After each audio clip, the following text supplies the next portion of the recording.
In a room less than 10 square meters, a platoon of Navy SEALs was packed in tight, staring excitedly at a TV screen, watching adult content to relax and get a physical rush. This was their routine before every mission, a real-life phenomenon reflected in the movie's adaptation of true events. This SEAL team, currently in Iraq, was about to execute a near-suicidal mission. This was the only way they could suppress their inner anxiety and restlessness. 10 minutes later, under the cover of darkness, they appeared on a silent street. Every step was cautious, as if walking along a cliff's edge. Yet even in this tense situation, some made inexplicable, light-hearted gestures, showcasing the confidence of a SEAL team member. With clear division of labor, they quickly located an excellent observation point. They scaled a high wall and, without the homeowner's consent, forcibly commandeered the residence, using its location to gather intelligence for their subsequent operation. Despite over 30 men breaching the house, the owner, an Iraqi civilian, remained undisturbed, a testament to the SEAL team's professionalism. It wasn't until someone woke the homeowner that he was utterly terrified by the sight before him. The team quickly searched the house to ensure absolute security for the upcoming actions. Upon reaching the second floor, they found their path blocked by a wall. Inquiring with the homeowner, they learned the two floors were completely separate homes. With no choice, they had to use a hammer to forcibly break through the stone wall. The enormous noise not only woke the upstairs resident, but in the dead of the silent night, drew the attention of more people. This small action turned a covert operation into an almost public secret,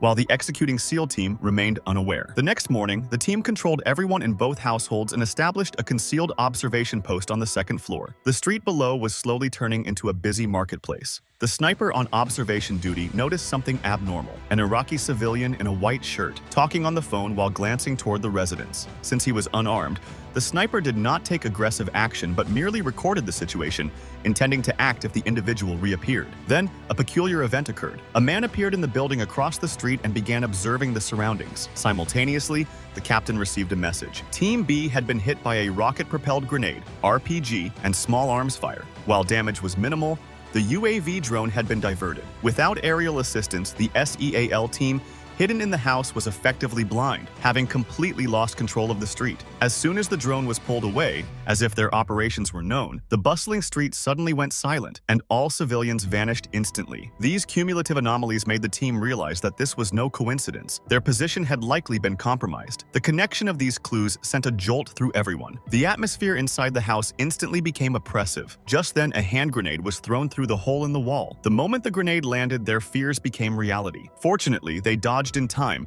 resulting in no casualties. Immediately following, bullets rained into the room. Everyone instantly scrambled for cover. Although they could see enemies scurrying outside, obstructed visibility meant they couldn't confirm the enemy's location. Trapped and unable to move, the SEAL team could only fire wildly at the fleeting shadows. Panic quickly spread. Years of combat experience instinctively led them to converge downstairs, reinforcing the house's only exit. By holding this position, the enemy would find it virtually impossible to eliminate them. However, the sniper's situation was not good. Though he had avoided the grenade's explosion, the blast wave had injured his arm. The situation was dire enough to initiate the casualty evacuation protocol. The radio operator immediately contacted for air support, but as soon as the radio connected, he received news that, at that very moment, all observation posts were under attack by insurgents. The captain instantly surmised that the enemy's actions were clearly premeditated and organized. After multiple coordinations by the radio operator, they finally contacted an M2 Bradley fighting vehicle. After relaying their location to base, they confirmed its arrival in 10 minutes. The SEAL team immediately began consolidating their defense,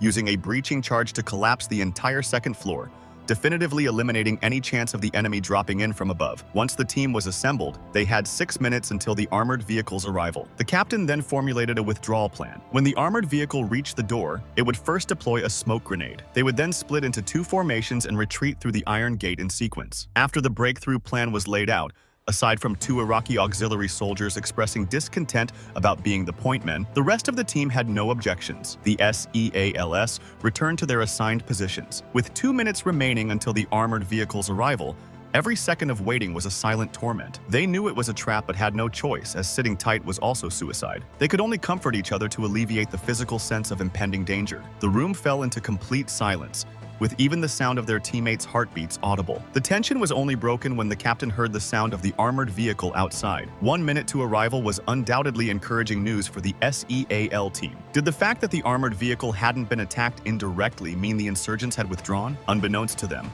This was simply a trap set by the enemy. The two Iraqi auxiliary soldiers who went out first successfully concealed themselves in the smoke. Next, a SEAL member cautiously opened the iron gate, letting his teammates go first. Silence reigned outside. Apart from their retreating footsteps, not a sound could be heard. Mistakenly believing the enemy had withdrawn, the remaining SEALs in the house quickly followed, leaving only a few to cover the rear. Hidden by the smoke grenade, the last few pushed forward boldly. However, just as they reached the iron gate, an anti-tank high-explosive mine instantly tore the armored vehicle apart. The two Iraqi point men were killed instantly, and the closest SEAL member was critically wounded. Staring at his burning legs, panic instantly flooded his body, followed by an agonizing scream of disbelief. He was momentarily unable to feel the pain, only unable to process the bloody scene before him. The swirling smoke, the occasional whiz of bullets from a distance gradually intensified, becoming a concentrated barrage. Realizing the enemy was closing in, the quick-thinking teammates urgently dragged the wounded man back into the room. As time passed,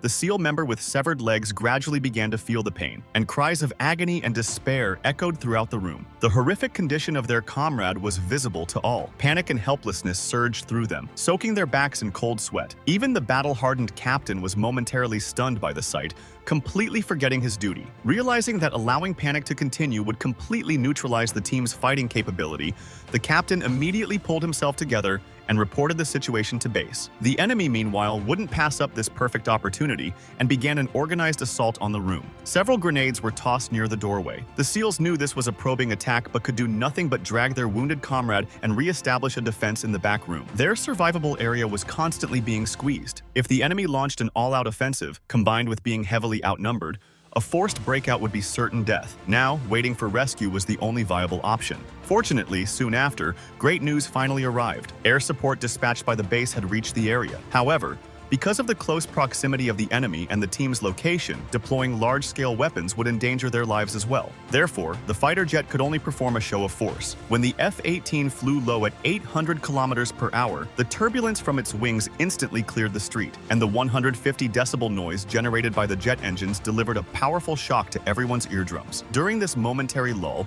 Team B, having already broken through the enemy's encirclement, was 100 meters away and racing toward them. With the invaluable aid of the drone's thermal imaging, they easily neutralized enemies lurking in the dark. Based on the intelligence received via earpiece, the captain planned their advance. Team B members, operating with seamless coordination, covering each other, and equipped with M4 carbines, maintained a highly efficient combat tempo. The dozen-plus reinforcing members of Team B quickly broke through the insurgents' complex trap without a single casualty. Victor's command and final evacuation. The moment they walked into the room, they appeared as saviors in the eyes of the SEAL team. The captain immediately ceded command to his counterpart from Team B. Following the recent carnage, he knew he had lost his confidence. Upon taking command, Victor, leading both teams, immediately called the base for 4 M2 Bradley fighting vehicles, 2 to receive the wounded and the remaining 2 to support the withdrawal of everyone else. To ease the tension in the room, he laid out his plan and encouraged the men that help had arrived. Victor's assertive arrival was like a powerful shot of adrenaline for everyone. He ordered 2 soldiers to retake the second floor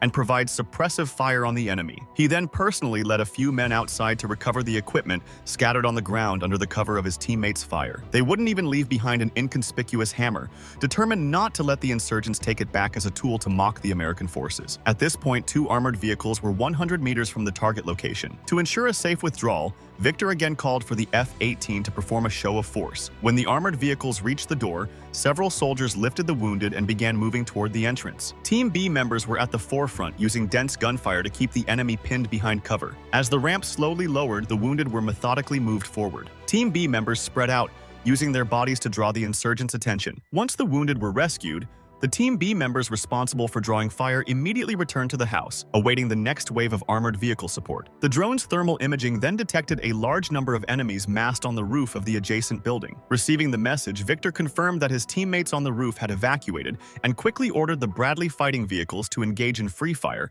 sweeping the remaining insurgents. Without any complex tactics, a simple, overwhelming display of force was enough to keep all the insurgents pinned down and unable to lift their heads. At this point, the situation became straightforward. They could now safely withdraw as planned, with the SEAL team only needing to expend some minor ammunition. They safely retreated to base to rest and regroup, leaving behind a scene of devastation. Even if the physical evidence is cleared, history will not be buried. This war has no winners. There is only harm and destruction inflicted upon civilians. But what did these people do wrong? From beginning to end, they were simply forced to endure it.